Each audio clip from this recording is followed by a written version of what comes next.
صبغة الله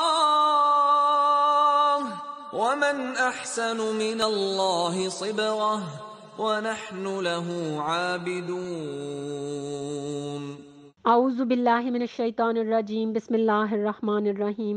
رب اشرح لی صدری ویسر لی امری واحلل عقدۃ من لسانی یفقہوا قولی۔ اللہ تعالیٰ نے اس امت کو صبح و شام کے اذکار سے نوازا ہے۔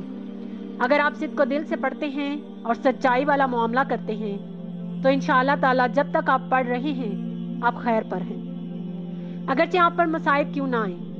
اللہ تعالیٰ آپ کو اس تنگی اور بلا اور مصائب سے ضرور نکالیں گے، اور نیکیوں کے ساتھ جو آپ کی سوچ سے بڑھ کر ہوں گی شرح صدر عطا فرمائیں گے۔ ابی داؤد کی حدیث ہے، حضرت انس بن مالک رضی اللہ فرماتے ہیں کہ آپ صلی اللہ علیہ وآلہ وسلم نے صبح و شام کے اذکار پر ہمیشگی کرنے والوں کے بارے میں فرمایا ہے، مجھے ایسے لوگوں کے ساتھ بیٹھنا سیدنا حضرت اسماعیل علیہ السلام کی اولاد میں سے 4 غلاموں کو آزاد کرنے سے زیادہ پسند ہے، جو نماز فجر سے طلوع آفتاب تک اللہ تعالیٰ کا ذکر کرتے ہیں۔ پھر فرمایا، مجھے ایسے لوگوں کے ساتھ بیٹھنا 4 غلام آزاد کرنے سے زیادہ پسند ہے، جو نماز عصر سے غروب آفتاب تک اللہ تعالیٰ کا ذکر کرتے ہیں۔ کچھ لوگوں کو دیکھ کر آپ کو حیرانی ہوگی کہ ان کو ہر طرح کی مالی پریشانیاں ہوں گی، لیکن وہ اللہ تعالیٰ کے نبی حضرت محمد صلی اللہ علیہ وآلہ وسلم کی اس سنت کو نہیں چھوڑتے، صبح و شام کے اذکار سے غافل نہیں ہوتے۔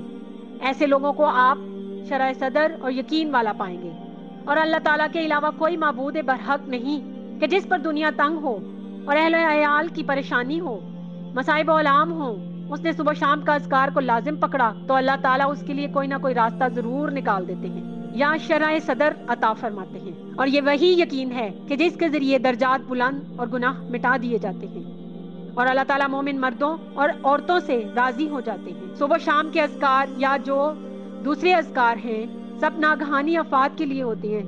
ہمیں اپنی سائیکالوجی کو ٹھیک کرنے کی ضرورت ہے کہ نیکوکاروں کو پریشانیاں نہیں آئیں گی، ایسی بات نہیں ہے۔ ہمارے پیغمبر حضرت ابراہیم جن کو آگ میں پھینکا گیا، اگر وہ ذکر نہ فرماتے تو آگ ٹھنڈی نہ ہوتی۔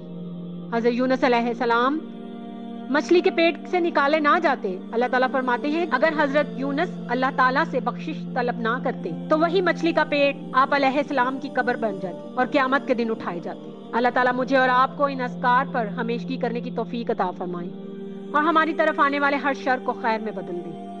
آمین ثم آمین یا رب العالمین۔